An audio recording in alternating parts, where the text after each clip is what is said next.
രാവിലെ തന്നെ ഞാൻ ഈ ഉറക്കപ്പിച്ചിൽ പോണ എങ്ങോട്ടാന്ന് വെച്ച് കഴിഞ്ഞാൽ ആലപ്പുഴയിൽ നിന്ന് രാവിലത്തെ ഇൻ്റർസിറ്റിക്ക് തിരുവനന്തപുരത്തേക്ക്. വേറെ എങ്ങോട്ടും അല്ലെന്നേ, എൻ്റെ അമ്മ വീട്ടിലോട്ട്.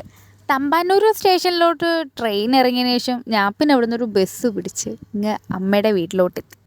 അവിടെ എത്തി ഊണൊക്കെ കഴിഞ്ഞ് കുറച്ച് കഴിഞ്ഞപ്പോൾ അമ്മച്ചിമ്മ പറഞ്ഞു, വാ മോളിൽ പോയി നമുക്ക് ഇത്തിരി അശോകപ്പൂ പറിച്ചു തരാം. എനിക്ക് ഈ PCOD ഒക്കെ ഉള്ളതുകൊണ്ട് തന്നെ അതിന് നല്ലതാണെന്നും പറഞ്ഞ് എന്നെ വിളിച്ചുകൊണ്ടങ്ങ് പോയി. ഞങ്ങളങ്ങനെ തോട്ടിയൊക്കെ വെച്ച് കുറേ പൂവൊക്കെ പറിച്ചങ്ങ് കൂട്ടി വെച്ചു. അതും കുറേ വേണമെന്ന് പറഞ്ഞു. എന്തിനാ? ലേഹ്യം ഉണ്ടാക്കാനായിട്ട്. ഈ ലേഹ്യം കുടിച്ചു കഴിഞ്ഞാൽ PCODയുടെ ലെവലൊക്കെ കുറയുന്ന അമ്മ പറഞ്ഞേ. പണ്ട് തൊട്ടേ ഈ മുറ തെറ്റുമ്പോൾ ഇവരിതാ കഴിക്കാമെന്ന്. അത് കഴിഞ്ഞ് അമ്മ എനിക്ക് മുകളിലെ ചില്ലയിൽ നിന്ന് കുറേ പിച്ചിപ്പൂവൊക്കെ പറിച്ചു തന്നു. സത്യത്തിൽ പിച്ചിപ്പൂവിൻ്റെ ആൾ ഞാനല്ല കേട്ടോ, അമ്മയാ. എങ്കിലും അമ്മമ്മ കുറേ പൂവൊക്കെ എനിക്ക് പറിച്ചു തന്നു. എത്തുന്നില്ലായിരുന്നു, അടുത്തുള്ള മുട്ടൊക്കെ എനിക്ക് പറിച്ചു തന്നു. പൂവൊക്കെ ഇപ്പോൾ കൊഴിഞ്ഞുകൊണ്ടിരിക്കുകയാണ്. ഈ പിച്ചിപ്പൂവിനാണെങ്കിൽ മുല്ലപ്പൂവിനേക്കാൾ ഒരു പ്രത്യേകതരം മണമാണ്.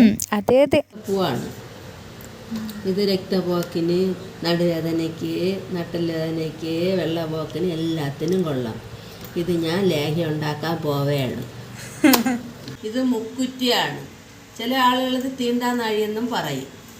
ഇതും കൂടെ ചേർത്താണ് ഞാൻ ഉണ്ടാക്കാൻ പോകുന്നത്. ഉണ്ടാക്കുമ്പം ബാക്കി കാണിച്ചു തരാം.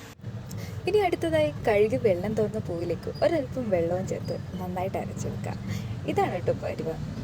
അതിനുശേഷം മുക്കുറ്റി അതേപോലെ തന്നെ വെള്ളം ചേർത്ത് അരച്ചെടുക്കണം. ഇനി അടികട്ടിയുള്ള ഒരു പാത്രം അടുപ്പിൽ വെച്ച് ചൂടായതിനു ശേഷം 100 ഗ്രാം നെയ്യ് ചേർത്ത് കൊടുക്കാം. നെയ്യ് നന്നായി ചൂടായതിനു ശേഷം അരച്ചു വെച്ചിരിക്കുന്ന അശോകപ്പൂവും ചേർത്ത് കൊടുക്കാം. ഒപ്പം തന്നെ മുക്കുറ്റിയുടെ വെള്ളവും ഒരുമിച്ച് ചേർത്ത് ഇളക്കി കൊടുക്കാം. അമ്മമ്മ പറഞ്ഞിരുന്നു കേട്ടോ, ലേഹ്യത്തിൻ്റെ പരുവം ശരിയാകുന്നത് ഇളക്കുന്നതിനനുസരിച്ച്. അതുകൊണ്ട് തന്നെ എന്ത് ചേർക്കുമ്പോഴും കൈ എടുക്കാതെ ഇളക്കിക്കൊണ്ട് തന്നെ ചേർക്കണം. അടുത്തത് കരിപ്പെട്ടി ഉരുക്കിയതാണ് കേട്ടോ ഒഴിച്ചു കൊടുക്കുന്നത്. അതും കൂടി ചേർത്തതിന് ശേഷം നന്നായിട്ട് ഇളക്കിക്കൊണ്ടിരിക്കുക.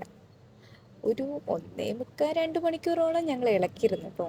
നന്നായി ഇളക്കി ഇതിൻ്റെ പകുതിയോളം എത്തുന്നിടം വരെ ഇളക്കിക്കൊണ്ടിരിക്കുക.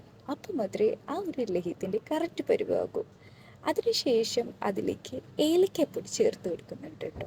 ഇതോടെ നമ്മുടെ ലേഹ്യത്തിൻ്റെ ചേരുവകളൊക്കെ തീർന്നു. ഇനി ആകെയുള്ളത് നന്നായി ഇളക്കിക്കൊണ്ടിരിക്കുക. ഇളക്കി ആ കറക്റ്റ് പരുവ് എത്തുന്നിടം വരെ ഇളക്കിക്കൊണ്ടിരിക്കുക. അപ്പോൾ നമ്മുടെ ലേഹ്യത്തിൻ്റെ ശരിയായ പരുവ് ഇതാട്ടോ. ബാക്കി വീഡിയോ എടുക്കാൻ ഞാൻ വിട്ടുപോയി. അങ്ങനെ നമ്മുടെ ലേഹ്യം ഇവിടെ തയ്യാറായിട്ടുണ്ട്. ഇത് ദിവസം 2 നേരമാണ് കഴിക്കേണ്ടത്. രാവിലെ വെറും വയറ്റിലും പിന്നീട് രാത്രി കിടക്കുന്നതിന് തൊട്ട് മുമ്പും. അപ്പോൾ ശരി, ടാറ്റാ, ബൈ ബൈ.